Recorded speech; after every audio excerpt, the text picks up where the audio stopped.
Greetings! Welcome to This, That, and the Other, where I react to, respond to, comment on, question, or otherwise propound on whatever I find of interest on any given day. Now, today's topic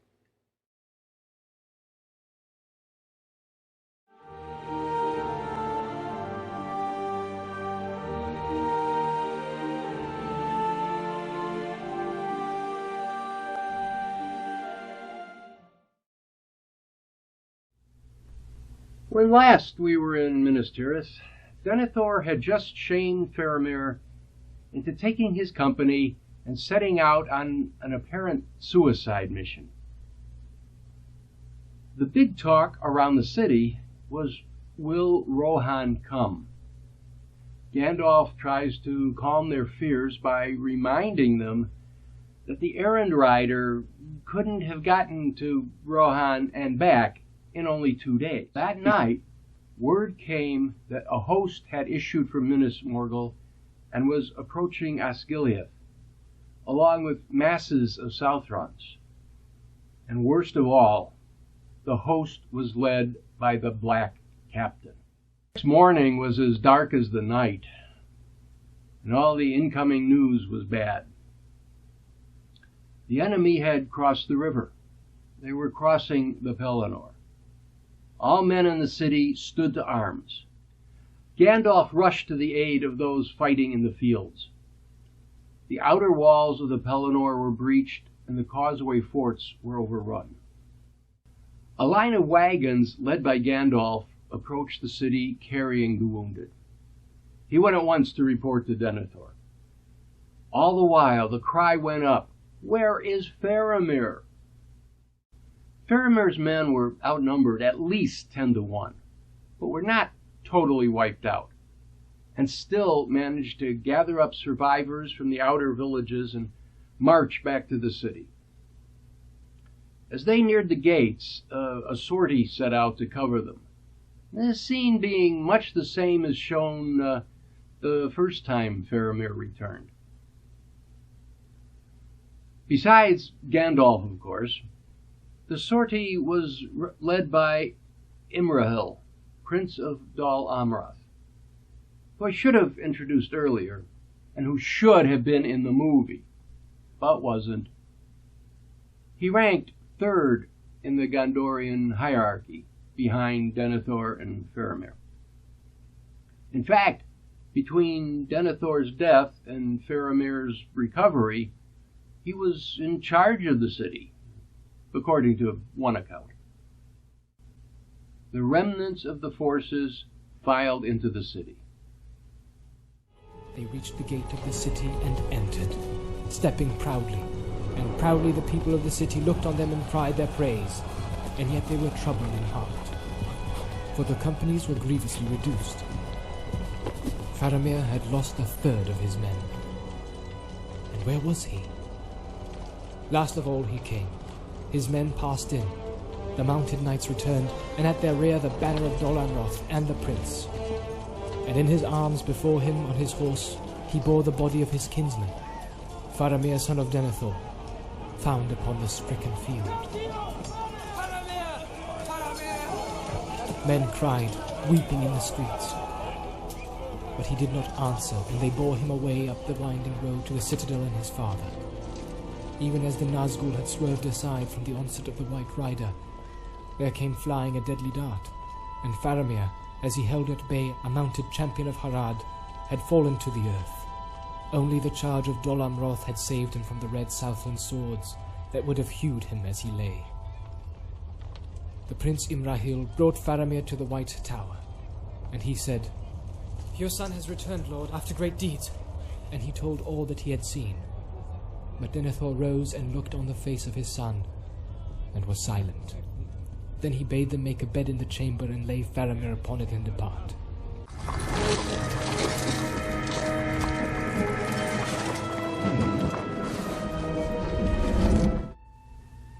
This scene is nonsensical on many levels. First, of course, it contradicts everything we just heard from the book. And it contradicts much of what we know about the behavior of orcs, some of which Jackson himself invented. With that mob of thousands of orcs outside the city gate, there is no way on earth, middle or otherwise, that a single horse, dragging its rider, could have made it to the gates without being hacked to pieces and probably eaten. Well, things are not looking good.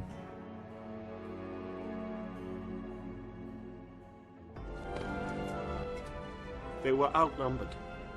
None survived. Now, we know that's not true. Now, we've come to another of those sequences like Helm's Deep, where the scene changes come too fast and furious to keep any kind of coherent commentary going. And of course, we need to keep the clips to under about 7 or 8 seconds to keep the copyright orcs off our backs. So, the next few minutes will be much choppier than I would like. Now, the few video clips are mostly those that are directly based on the book. Some scenes are rearranged to better match the flow of the written text. The rest of the time will be my rambling recaps of the narrative. Now, once the retreating soldiers were in the city, the gate was shut. All night, the orcs constructed great siege towers and what we might now call weapons of mass destruction.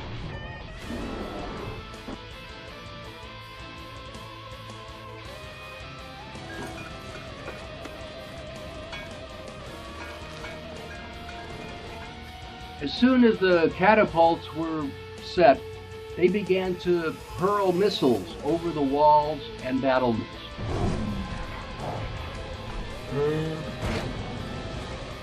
As these hit, they burst into flames, probably related to modern napalm, although I doubt if even Sauron had ever heard of co-precipitated aluminum salts of naphthenic and palmitic acids.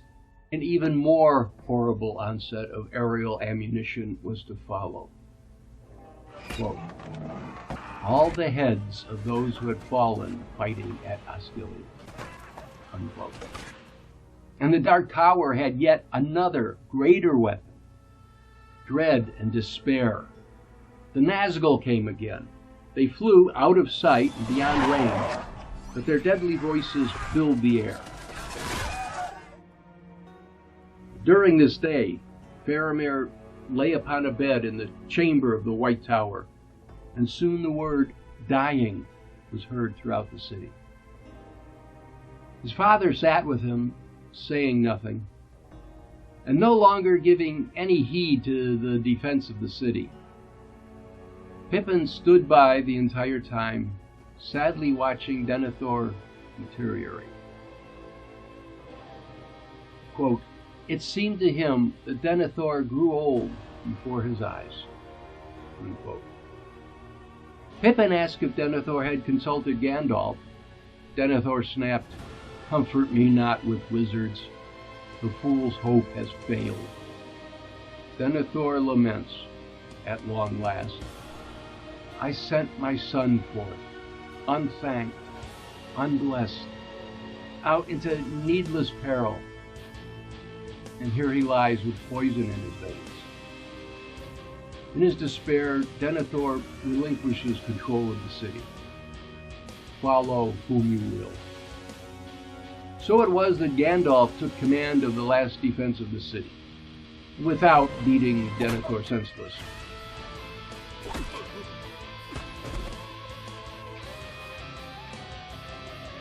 As mentioned previously, book Denethor is a different person than movie Denethor. The book version is a troubled soul, a tortured mind, rather than the vile tyrant of the movie.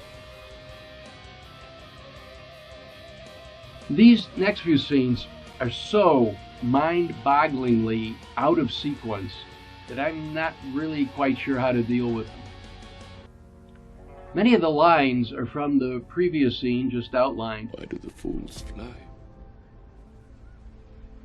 Better to die sooner than late, for die we must. That was omitted from the movie and just plopped into a new film scene. Why not just leave the original scene intact? No tomb for Denethor and Faramir.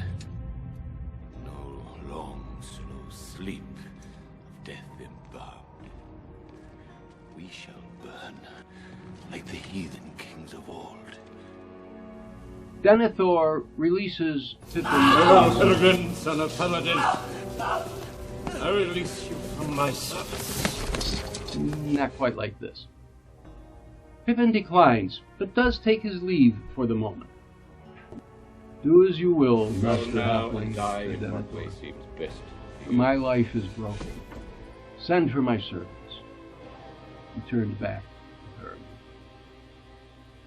The servants came and formed a funeral procession and carried Faramir to the House of Stewards, the traditional mausoleum of the rulers. There is no hope for men. No, no, no, no, no! The tree does not begin to flower. For the real story, check back in 7 chapters, which is one of those that didn't seem important to Mr. Jackson. Denethor lay beside Faramir and commanded his servants to bring wood and oil. Pippin dashed out, telling the servants not to do anything until Gandalf came. Running down towards the outer city, he found Gandalf and more. On the fields below, the orcs had brought up their great 100-foot-long battering ram. And along with it, a hideous shape, a horseman, tall, hooded, cloaked in black. 3 times the horseman cried out. 3 times Braun boomed against the gate.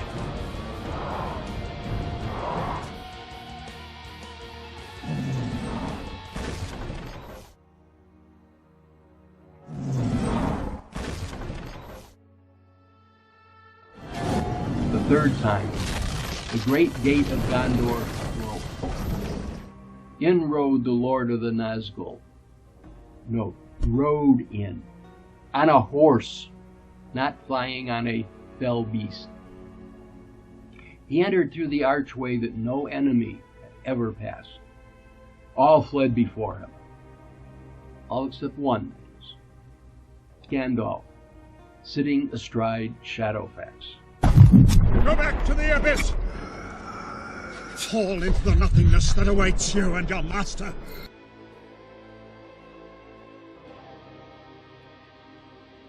Do you not know death when you see it, old man?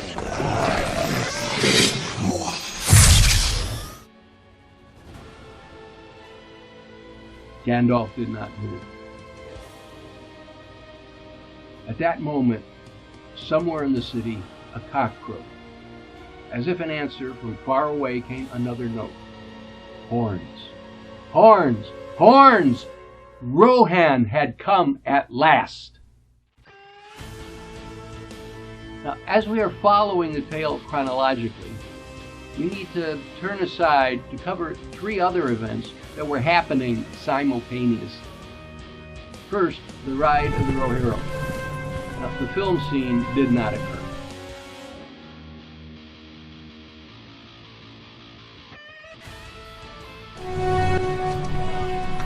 To battle. Instead was a meeting between Theoden and Gan-Buri-Gan, the headman of the Wozes, the wild men of the Druidan forest. These were descendants of the ancient race who were depicted as the Pukelmen statues on the road to Dunharrow, and still possess the same physical characteristics. The wild men hated orcs as much as anyone.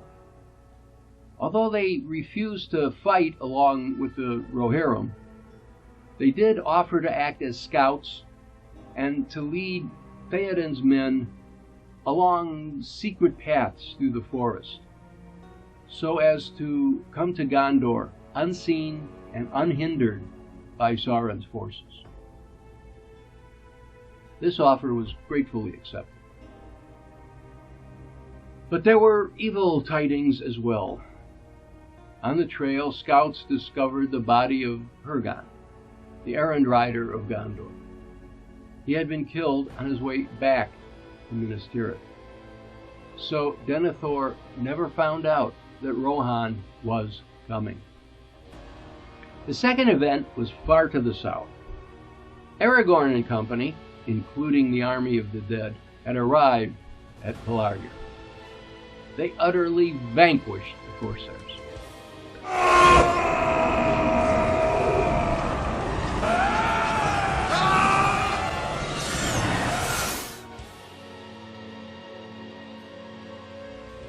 I must comment on the reactors for a moment here.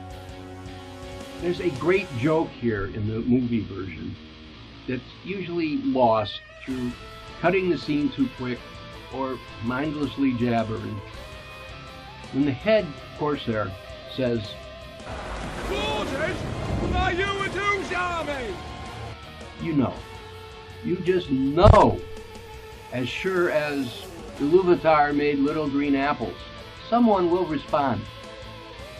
Anyone watching that did not expect and allow Aragorn's This army. Well, I just don't know what to say. Here, Jackson dances on Tolkien's grave again. This is where and when Aragorn held the oath fulfilled and released the dead. They did not accompany Aragorn to Minas Tirith. The ships were then manned by the now free inhabitants of Lebanon and other areas of Gondor's southern lands, under the leadership of the Dunedain. The full backstory isn't presented for another 4 chapters, however.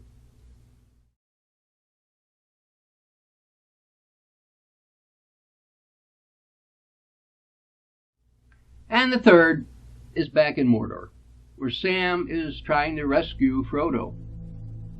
Now, the film story is far shorter than the book, but it eventually hits most of the high points. Sam spent much time trying to find a way into the tower. He often wore the ring when he felt the need, but since it blurred his vision of the real world, he tried not to as much as possible. He came to a gate, open except for the 2 Watchers, hideous statues of black stone, inhabited by some evil spirit. He tried to pass through, but was blocked by some invisible barrier. Remembering once again the vial of Galadriel, he held it up, and the blocking force wavered. He passed through. As he did, he heard a high, shrill cry. Far above, a harsh bell clanged a single stroke. Sam felt like he had just rung Sauron's doorbell. But he strode forward. All the while, the ring was tempting him, gnawing at his will and reason. Now, as an aside, Sam overhears an orc conversation. Apparently, there are reports of the tower being infiltrated, probably by some mighty elf warrior. That gave Sam a chuckle, as he realized it was him they were talking about. For the most part, the film scene is from the book. There are details changed, of course, and some resequencing, but it is what it is. Remarkable. Now, as often happens, the big orc fight isn't actually described. Sam just hears the commotion in the tower.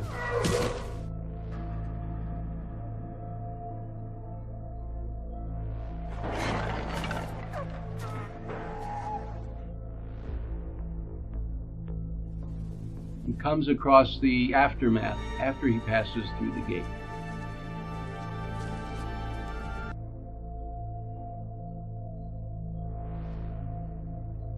Sam does a passable imitation of the great elf. Sam actually only has a run-in with one orc. The creature was whipping Frodo, not threatening to stick him. Oh, Sam, I'm so sorry. Sam cut off the hand holding the whip, and the two began to tussle. The orc lost his balance and fell through the open trapdoor in the floor. Sam, they took the ring. The rest, believe it or not, was pretty much as Tolkien wrote it, only much shorter. You know, to be fair, I must give Peter Jackson a little bit of credit. The text clearly states that Frodo was naked. Jackson at least puts some pants on him. Although he does leave Sam's line about not walking about, quote, in naught but your skin, unquote. The important thing, though, is that Sam successfully rescues Frodo from the tower. Disguising them both in orc outfits, they resume their quest.